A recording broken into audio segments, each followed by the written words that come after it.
Ilienko, vous êtes journaliste à France Télévisions en Polynésie, à Papeete. C'est ça. Donc depuis une quinzaine d'années. Est-ce que vous pouvez nous donner quelques mots, parce que de la métropole, pour nous, les départements et territoires d'outre-mer sont très loin et on a peu de nouvelles.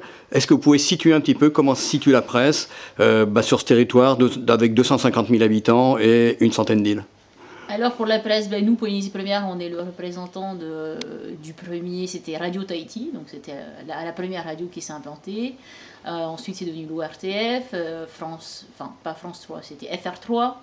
Ensuite qui est passé RFO et qui est aujourd'hui Polynésie Première dans le groupe France Télévisions. Et donc aujourd'hui on est le principal représentant média public, mais il y en a un autre, parce que sur place il y a un média public mais du pays, qui est la télé d'en face. Il y a quelques radios indépendantes, il y a des radios chrétiennes.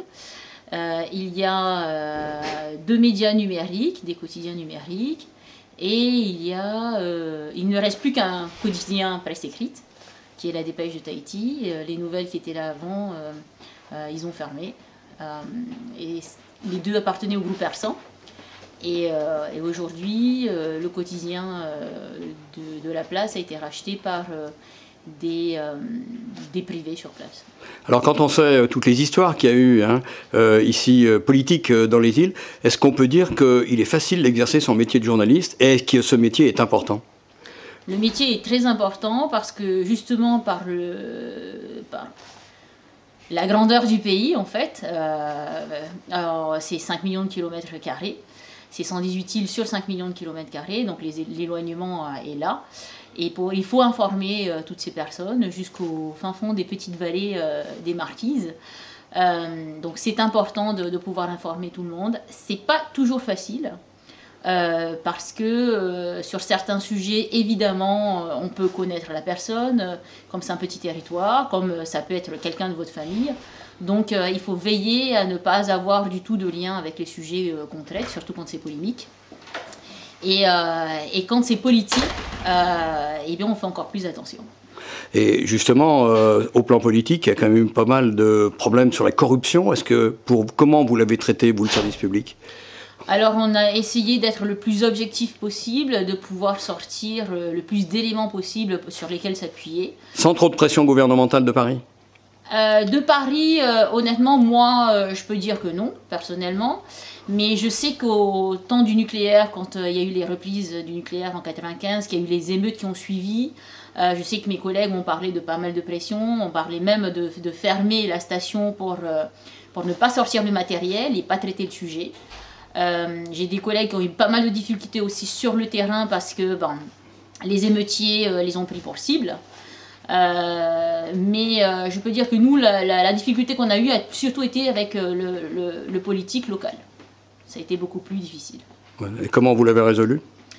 En faisant notre métier bien, en restant rigoureux, en restant objectif le plus que possible. Sans trop de pression, y compris physique, personnelle? La pression est là. Lorsque vous savez qu'en face c'est une télé du pays, que c'est un peu le gouvernement qui met la pression sur ces journalistes-là, qu'on vous ferme certaines portes, qu'on ne vous convie pas à certaines conférences de presse, que certains événements majeurs vous sont complètement fermés.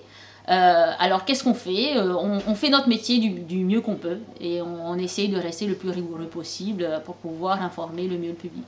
Ultime question, en métropole, on parle très très peu des départements et territoires d'outre-mer, sauf quand il y a des catastrophes, en particulier climatiques. Comment est-ce que vous voyez que ça peut évoluer, en particulier sur le service public? Oui, alors c'est vrai que nous, on parle de nous soit en tant que catastrophe climatique, soit en tant que paradis fiscal, soit en tant que le soleil et les cocotiers et la plage. Et puis Jacques Brel et les Marquises. Voilà, et il y a tellement d'autres choses qui pourraient enrichir beaucoup le PAF français.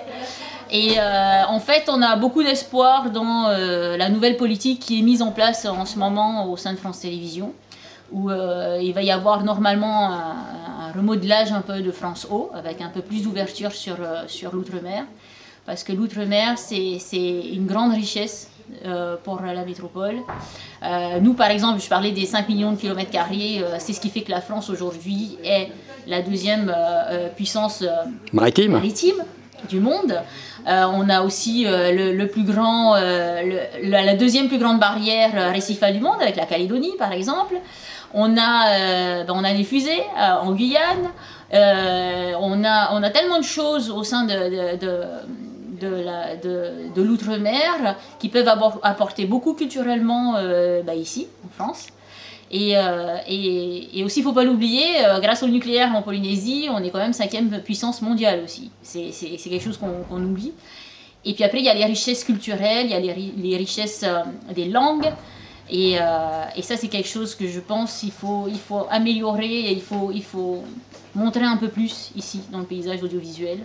Parce que je pense qu'en plus, avec le gris que vous avez ici, il faut vous apporter un peu de couleur.